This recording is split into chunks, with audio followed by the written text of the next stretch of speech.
안녕하세요. 저희는 경희대학교 시각디자인학과 디자인 심리 수업에서 기호학의 학자 중에서도 롤랑 바르트에 대해 연구하게 된 7팀입니다. 발표 시작하겠습니다. 저희는 롤랑 바르트의 간단한 전기를 설명드리고 그 다음으로 기호학에 대해서 설명드릴 예정입니다. 그 후에 롤랑 바르트의 기호학을 설명하기 앞서 구조주의에 대해서도 간단하게 설명드리겠습니다. 그리고 나서는 이미지 분석을 토대로 기호학이 어떻게 적용되느냐를 보여드리려고 합니다. 우선 전기 부분입니다. 롤랑 바르트는 프랑스의 철학가이자 비평가로 알려져 있습니다. 롤랑 바르트의 가장 유명한 것을 꼽자면 글쓰기의 영도와 신화론에 대한 부분이며, 롤랑 바르트는 포스트 구조주의자로 알려져 있습니다. 기호학에 대해서 설명하겠습니다. 기호학은 크게 우리가 사는 이 세상을 기호로 간주하고, 그 기호가 어떻게 인간의 인지 구조에 침투하여 우리의 사고와 행동에 어떤 영향을 미치는지를 연구하는 학문입니다. 그리고 기호학은 소시르의 언어 연구에서 시작되었다고 알려져 있습니다. 기호학의 유파는 크게 미국과 유럽으로 나뉘지만, 미국에서는 계속적인 발전이 되지 못했으나 유럽권에서는 활발히 연구가 이루어졌습니다. 유럽권에서는 1960년대 유행한 구조주의를 바탕으로 하며 소시르의 기호 언어학 개념을 토대로 합니다. 절대적 의미를 찾으려는 구조주의의 상대적이고 불안정함을 지적하며 포스트 구조주의가 발생하게 됩니다. 구조주의를 먼저 짚고 가는 이유는 소시르의 경우 구조주의에 가깝고 롤랑 바르트의 경우 포스트 구조주의에 가깝기 때문입니다. 소시르는 기표와 결합하는 기의의 단일성을 주장하였고, 기표와 기의의 관계는 자연적이거나 필연적인 동기에 의해 만들어지는 것이 아닌 사회문화적인 관습에 의해 만들어진 것이라고 합니다. 반대로 롤랑 바르트의 경우 포스트 구조주의에 해당하며, 소시르와 달리 기의의 단일성이 아닌 다양하게 해석 가능한 기표와 기의의 무한성을 주장합니다. 그러나 소시르와 상반된 부분은 있으나 소시르의 모델을 계승하고 발전시켰기 때문에 반대의 개념은 아니라는 점 유의해 주시기 바랍니다. 롤랑 바르트의 기호학을 더 자세히 설명하자면 1차적 의미작용을 통해 발생한 기호, 즉 외시 의미는 다시 2차 기표가 되며, 2차 기표는 주관적 또는 개인 혹은 사회의 문화 등에 해당하는 기호와 결합하여 2차 기호가 됩니다. 이는 신화적 체계라고 하며 함축임이라고 합니다. 외시 의미는 1차 언어 체계에서 형성된 기표와 기의의 결합으로 외연적 기호라고 할 수 있고, 함축 의미는 외시 의미가 주관적이고 문화적인 기의와 결합하여 형성된 내포적 기호라고 할 수 있으며, 이는 신화체계라고 할 수 있습니다. 쉽게 말해 함축 의미는 외시 의미의 저변에 깔린 인간의 주관적 개입에 의해 해석될 수 있는 심층적인 부가 의미라고 할 수 있습니다. 이에 따라 외시 의미는 함축 의미에 비해 보다 안정적인 의미 가치를 갖는 반면, 함축 의미는 보다 다의적이고 유동적인 의미 가치를 갖고 집단이나 사회 또는 문화에 따라 다의적 양상으로 발생됩니다. 그리고 롤랑 바르트에서 빼놓을 수 없는 신화의 의미에 대해 설명하겠습니다. 신화란 믿어지지 않는 비현실적인 옛날 이야기나 전설의 의미를 지칭하는 말로 사용되었는데, 바르트의 신화로는 사회적 통념이나 가치, 신념 또는 이데올로기를 신화라고 칭하였습니다. 바르트의 기호학이 대중에게 널리 보급된 이유는 신화론의 영향이 가장 컸는데, 창작과 관련된 일을 하는 전문인들에게 중요한 의미를 가집니다.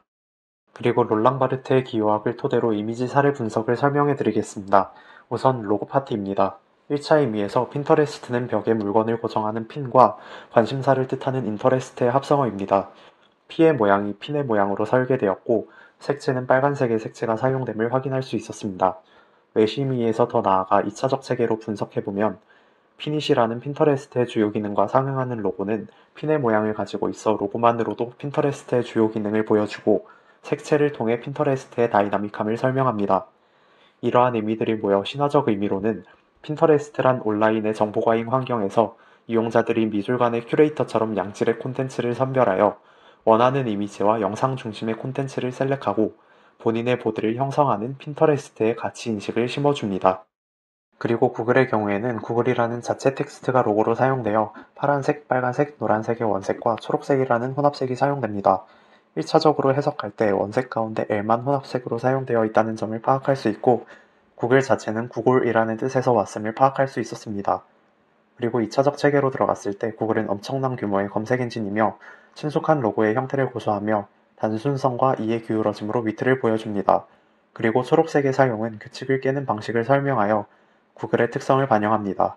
그리고 이것들이 모여 신화적으로 해석될 때 구글은 누구나 어디서든 사용 가능하며 가장 간편하고 단순한 세계 최대 인터넷 검색 서비스임을 우리는 느낄 수 있습니다. 다음은 지명 광고 사례입니다. 위는 맥도날드의 캠페인 지명 광고 Share the Love입니다.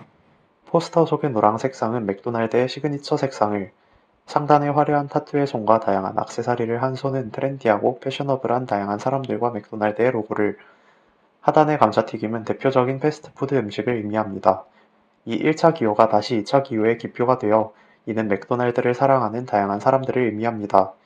그에 따른 신화는 남녀노소, 인종, 문화 상관없이 모두가 사랑하는 브랜드 맥도날드, 다양한 사람들과 사랑을 공유하는 맥도날드의 세계 시민의식과 그리고 이러한 맥도날드가 자유와 평등의 나라, 미국의 대표 패스트푸드 브랜드라는 것을 담고 있습니다. 두 번째 광고는 멕시칸 트랜스플랜트의 리브 트와이스입니다. 상단에 공구가 있는 작업실 속 남성과 발레복을 입은 여성의 다리는 서로 다른 직업을 가진 남녀와 그들 각자의 삶을 의미합니다. 리브 트와이스라는 텍스트는 제2의 인생, 두 번 살아라라는 것을 의미합니다. 이 1차 기호가 다시 2차 기호의 기표가 되어 누군가의 기증을 통해 또 다른 누군가가 새로운 삶을 살 수 있음을 뜻하게 됩니다. 즉, 이 광고의 신화는 현재 전 세계의 장기 이식에 대한 문제들을 다루는 장기 기증의 부정적 인식을 긍정적으로 바꾸기 위한 포스터로 누군가의 기증으로 타인이 제2의 인생을 살 수 있음을 나타내고 있습니다. 이번에는 광고 영상에서 나타나는 롤랑 바르트의 기호를 보겠습니다. 먼저 LG전자가 작년 말에 공개한 OLED TV 광고입니다. 이 광고에서는 LED TV의 약점인 부분을 OLED TV의 장점과 교차하면서 비교하고 있습니다. 그리고 다채로운 색감의 화면을 통해 빨주노초 파남보와 검정색의 총천연색을 보여주고 있고 흰색의 LG 기업 전용 글꼴로 신뢰감 있는 목소리를 구현하고 있습니다.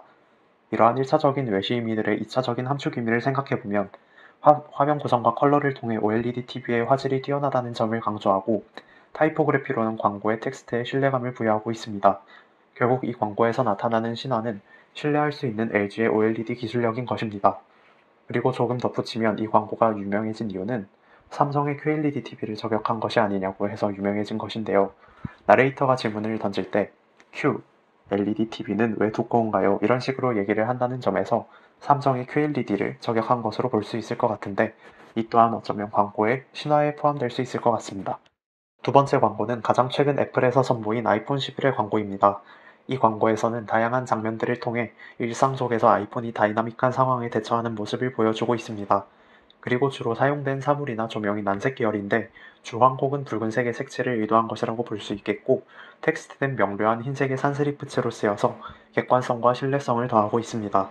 이러한 1차적인 외시미들이 함축하는 바는 화면 구성과 컬러를 통해서는 일상 속에서 아이폰 11은 각종 다이나믹한 상황에 대처할 수 있다는 것을 그리고 타이포그래피로는 아이폰의 이러한 이미지를 신뢰감 있게 부여하고 있습니다. 결론적으로 이 광고에서 나타난 신화는 아이폰 11을 사용해서 더 즐거운 일상을 만끽하라는 것이고 더 거시적인 관점에서 보면 언제나 최고의 제품을 선보이는 애플의 신화를 보여주고도 있습니다. 다음은 제품 디자인 사례입니다. 이니스프리 제품에서 이미지의 1차 외시 이미 기표는 모서리가 부드러운 곡선으로 마감된 제품 용기이고 용기의 모양이 자연을 연상시키는 유기적인 곡선과 비슷하게 표현을 한 것입니다. 색에서는 전체적으로 톤 다운된 색채를 사용했는데 이는 친환경적인 녹색 계열의 사용을 의미합니다.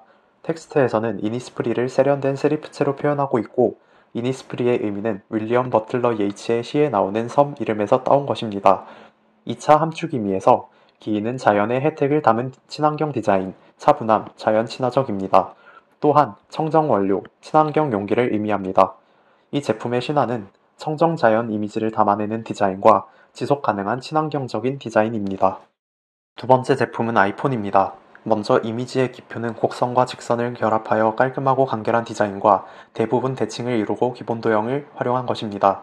이는 단순함을 세련되게 표현함을 의미하고 컬러는 주로 무채색으로 화이트와 실버 블랙 위주로 사용을 했고 이 또한 아이폰의 디자인 철학인 심플한 컬러 사용입니다. 텍스트에서는 간결하게 불필요한 것은 생략하여 표시했고 기인은 i와 폰의 합성어인 아이폰입니다. 2차 함축 의미에서의 기인은 곡선미와 직선미를 적절하게 사용하여 안정감이 들게 디자인한 것이고 차분함과 깔끔, 톤다운을 의미하고 군더더기 없이 타이포를 깔끔하게 배치한 것입니다. 마지막으로 신화는 작지만 강한 아이폰, 기본 도형과 입체를 중심으로 한 간결한 디자인입니다. 다음은 잡지에 관한 분석입니다. 이 잡지는 보그라는 한 유명 잡지 브랜드의 잡지 표지입니다. 외국 모델의 얼굴을 중심으로 화면을 구성하고 있는데 이는 인물 위주인 잡지 표지의 일반적인 레이아웃을 적용하고 있음을 알 수 있습니다. 배경에는 낮은 채도의 녹색을 배치함으로써 채도를 낮춰 주인공인 인물을 강조하는 효과를 줍니다. 보그라고 쓰여 있는 단어는 한국말로 유행이라는 뜻을 가지고 있는 패션 잡지 회사의 이름입니다. 함축적 의미로 보았을 때 단순한 배경색과 한 인물의 화보 사진을 배치하는 전형적인 잡지의 표지 형식을 띠고 있으며 적절하게 낮은 채도의 색상을 사용해 인물을 강조하고 있습니다. 또한 보그라는 잡지 브랜드는 사진과 디자인에 대한 과감한 투자로 현재까지도 패션 산업과 문화, 예술 전반에 걸쳐 그 영향력을 인정받고 있습니다. 다음은 셋이라는 잡지 브랜드의 표지입니다. 한국 유명 배우의 상반신을 찍은 사진이 배치되어 있는데 시원해 보이는 의상을 통해 여름이라는 계절감을 나타내고 있습니다. 배경에는 하늘색의 그라데이션 배경을 사용하여 자연의 이미지와 청량한 느낌을 주고 있습니다. 셋이라고 쓰여 있는 텍스트는 프랑스어로 이것이라는 뜻을 가진 단어이자 잡지 브랜드의 이름입니다.